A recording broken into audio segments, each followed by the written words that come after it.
Hey, what is up everyone? Welcome back to another Gunpla review, and today I'm taking a look at the high-grade Gyancelot. And I don't even know what to say about that name. It's both awesome and terrible at exactly the same time. And of course, this is a brand new kit from the brand new series of Gundam Build Fighters Try. So now let's check it out.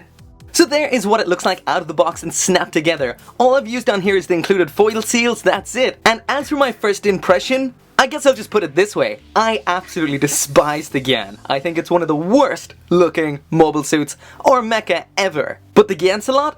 I really like this. It's a really cool design and it's asking just to be chromed up the ass completely. Chrome everywhere. I know it won't be long till someone does it, but it's going to look kick-ass. The typical Gyan colors aren't great. They're very boring, but I guess it's a throwback to the original suit. And essentially this has only been tweaked minorly in certain areas from the actual Gyan. This does use a lot of the same runners from the high-grade Gyan, but it does show that such a little tweak can make a massive difference. The head unit and the shoulders really have to be my favorite aspects about this. It really gives it that awesome knight look. I know the Gyan was based on a knight, but it never really looked that way. Now it does. Same goes for those knees, those little slots in there, really give it that kind of armor look. I know that kind of armor is usually just in the visor, but still it looks really cool. It looks like it plays the role of a vent as well. That looks really cool. And not to forget to mention how they've really mixed up the torso unit. This new, more modern, angular look looks so cool compared to the flat chest the original Gyan had. That looks really nice.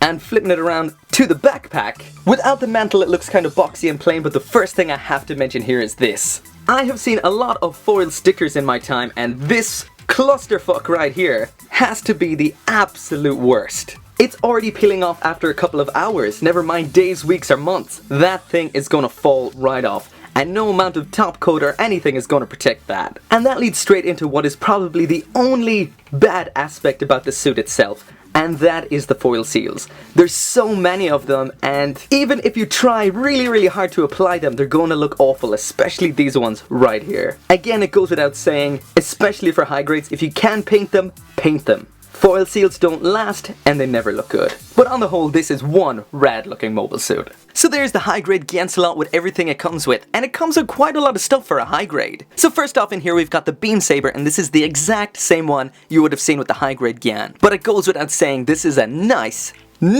looking beam saber. Next up then is the tryptophobia shield, and for a high grade accessory this thing looks fantastic. I mean, it looks so good. From both the front and the back, this thing is impressive. Again, just like with the beam saber, this is the same from the standard Gyan. As for the manipulators that are included in here, we've got those standard holding hands. Just those ones with a big gap in them for holding stuff. Yeah. No dynamic hands in here, no pre-pose like open hands or fists or anything like that. But we do have one extra holding hand in here with a hinge at the wrist. And this is for holding the weapons at varying angles. So now moving on to the accessories which are unique to this kit, and first off is the lance. This is in a color I'd like to refer to as radioactive yellow, but I'm guessing it's meant to be a kind of gold. Usually when they do this with silver it looks not too bad, but with this it's not the most impressive looking. There's two forms to this. This is the open form, you can just slide that off and slide on the closed form, like so. Next up then, we've got the clear effect parts, and what we have is this section here. And I guess this is some kind of beam galea, like you'd see on a Roman helmet or something like that, correct me if I'm wrong. And as well as that, we've got these two beam mantles which stick into the backpack like so. And with all of these connected, including the lance and the shield, this is one impressive looking mobile suit. This looks pretty damn good. Alright, so let's rip through the articulation as quickly as possible. So there's the head down to the front, all the way up to the back. That's a bit blocked by that plume back there. Let's get that out of the way one more time. Head down, up, left, right. It gets stuck at those points, so that's about it. And you've got a little bit of tilt side to side, but not much. As for the arm, there it is all the way up with the shoulder like that, but of course you can rotate that all the way around like so. The shoulder itself can move a little bit independently like that. Oh wait, maybe I can get some more.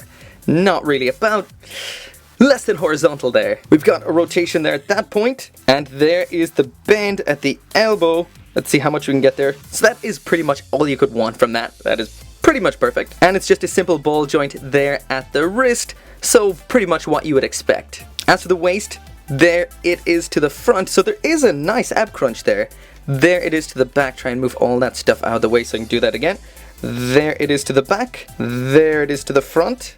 That's pretty good, and it's nice and tight. After doing the Sinanju review, this feels fantastic. Side to side. Again, this isn't as detailed as, say, the main Iron-Blooded Orphans mobile suits, but man, it just feels like that much smoother because it's so simple. There's the leg all the way up to the front. There it is all the way down again. This back section here can move up quite a bit, so that's not going to get in the way at all there. As for the side skirting, that only moves slightly, so maybe, oh, that's still pretty impressive. It can do the splits, and I can get out of the way, so yeah, it can really get down in that. Next then, the bend at the knee, and again, this is really good. This is a really, really nice high grade. Way better than I actually thought it would be. Next then is the ankle, and there it is all the way down to the front, all the way up, and we also have a nice bend here at the toe. So I'm pretty impressed with that. That can go all the way around as well, and side to side. Awesome. And next, a quick size comparison. In case you've never seen one of these in person before, I haven't either. I've never seen a high-grade Gyan kind of in my hand before, so I didn't realize it's actually quite big.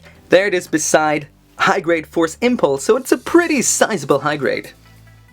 And that is pretty much it. So it's what you would expect from a Build Fighters high grade. As it's built on a kit from before, the quality of the model kit that it's based on is really what's going to dictate the quality of the Build Fighters version.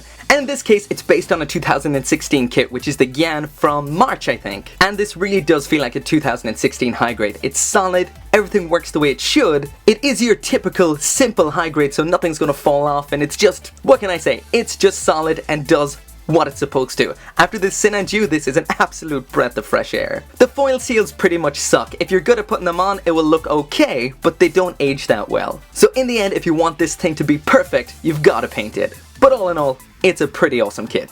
Thank you very much for watching. If you liked it, hit that like button so I know if you want to see more Build Fighters reviews or not. And as always, make sure to come back for more Gunpla reviews. See you next time.